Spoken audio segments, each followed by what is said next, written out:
made decisions in our youth or very young about what to believe, about what we were capable of, about who we are as a person, and that becomes the glass ceiling, if you will, that controls us.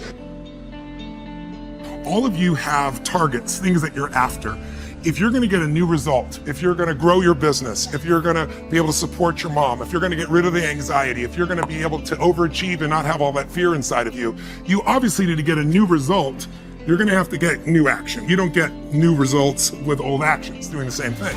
What human beings can do is amazing. What they will do is usually disappointing. It's not because we're not capable of it. It's because we don't have new actions, because we get in certain emotional states that dominate us, like anxiety, like fear of failure, right? Like fear of the loss of your mother as an example. So if you're in a state of fear, you're going to behave very differently and get very different results than if you were in a place of being courageous or bold or warm or connected or playful, any of those. For the point of your fear, and for some people, and I think in some cases, it's also a recognition of who I am and what I'm capable of. So for somebody whose life is already great, this is about, what if I could take on another skill that could create more freedom for my life? And just saying, I'm not having to go out and try and do it all perfectly right now. What I'm going to do for the next 8 weeks, I'm going to create a little ritual. I'm going to do one thing a day to condition my mind, right? So that I get strong, so I follow through. I'm going to read something. I'm going to listen to something. I'm going to immerse myself. I'm going to go for an intense jog, or I'm going to go lift weights, but I'm going to do it consciously to get in a state where I'm going to follow through. That's number one, because people follow through when they're in state. So the most important key to changing your life in any situation is to change results, you got to change behavior. But to change behavior, you got to change the emotional state you're in. When things are bad, people think it's going to be bad forever. When things are good, they think it's going to be good forever. And they're always wrong. Life's cyclical. If you got $1 billion and every day you live pissed off and frustrated, the quality of your life is called pissed off and frustrated. Right. But if you have nothing, but you're euphorically grateful for whatever you have, you're the richest person that you're going to know. He said, so it doesn't matter how much money you got if you don't have gratitude, because I believe you have to condition it. You don't just hope that stuff shows up. Think about it in your own life. Haven't you had some area of your life where you raised your standard and your life has never been the same? You did it for years and you kept trying to change it, and kept telling yourself, I should. And then one day something happened. Something just clicked you over. Something took you over that kind of tipping point. And inside yourself, you said, no more. It was a very, very different experience, wasn't it? Something inside of you shifted, and what was a should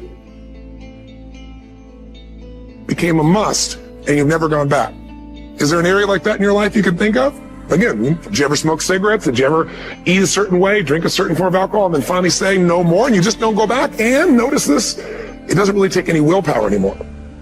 Because somewhere when we make this click, when we make something a must, we attach ourselves to it. It becomes part of our identity.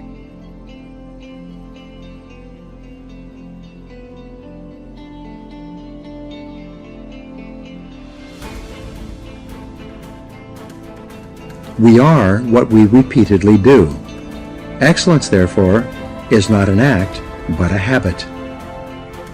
You are your most valuable asset. Your life, your potential, and your possibilities are the most precious things you have. Thus, your great goal in life should be to fulfill that potential and become everything you are capable of becoming. Your ability to learn, grow, and fulfill your potential is unlimited. Today, people are graduating from high school and college in their 70s, learning new subjects and developing new capabilities. Your ability to learn and remember can continue throughout your life if you keep your brain alive, alert, and functioning at its best. Your most precious financial asset is your earning ability. Your ability to work is your primary source of cash throughout your life. You could lose your home, your car, your bank account, and everything you own, but as long as you have your earning ability, you can earn it all back and more in the months and years ahead. Your biggest investment. Most people don't realize this.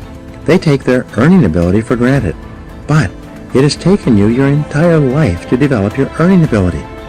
Every bit of education, experience, and hard work that you have invested in learning your craft and developing your skills has gone into building this asset.